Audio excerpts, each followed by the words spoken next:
Royal public school येथे जिल्हाधिकारी योगेश कुंभेजकर यांनी मतदानाचा हक्क बजावला. येत्या 19 एप्रिल रोजी होणाऱ्या लोकसभा निवडणुकीसाठी जिल्हाधिकारी भंडारा तथा जिल्हा निवडणूक अधिकारी योगेश कुंभेजकर यांनी दिनांक 15 एप्रिल 2024 रोज सोमवारला दुपारी 3:30 वाजता पोस्टल बॅलेटद्वारे मतदान केले. रॉयल पब्लिक स्कूल येथील मतदान केंद्रावर जिल्हाधिकारी योगेश कुंभेजकर यांनी मतदान केले.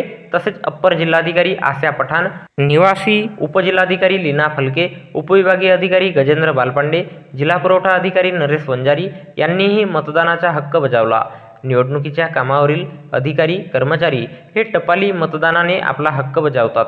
या केंद्रावर पोलीस कर्मचारी अधिकारी यांनी सोमवारी मतदान केले. दरवेळी निवडणुकांमध्ये सेवा मतदार आणि निवडणुकीच्या विविध कामांसाठी प्रत्यक्ष किंवा अप्रत्यक्षपणे सहभागी असलेल्या अधिकारी आणि कर्मचारी यांच्यासाठी टपाली मतपत्रिकांची सुविधा उपलब्ध असते.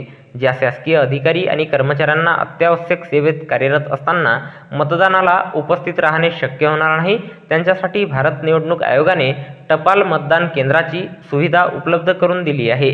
यामध्ये पोलीस अधिकारी, कर्मचारी, निवडणुकीच्या कामांसाठी असणारे व्हिडिओग्राफर, वाहनचालक हे पोस्टल मतपत्रिकेद्वारे सहाय्यक निवडणूक निर्णय अधिकारी सुविधा केंद्रात मतदान करत आहेत. टपाली मतदानाच्या सर्व प्रक्रियांमध्ये उमेदवार किंवा त्यांचे प्रतिनिधी उपस्थित राहू शकतात. दिनांक 18 एप्रिल रोजी तहसील कार्यालय तुमसर, पोलीस बहुउद्देशीय सभागृह, पोलीस मुख्यालय भंडारा, तहसील कार्यालय साकोली, कृषी उत्पन्न बाजार समिती अर्जुनी मोरगाव, औद्योगिक प्रशिक्षण संस्था तिरोडा, पॉलिटेक्निक कॉलेज गोंदिया या मतदान केंद्रावर दुपारी 12 ते मतदान संपेपर्यंत पोस्टल बॅलेटद्वारे मतदान होणार असल्याची माहिती नोडल अधिकारी रोहिणी पाठराबे यांनी दिनांक 15 एप्रिल 2024 रोज सोमवारला सायंकाळी 5 वाजता दिली आहे.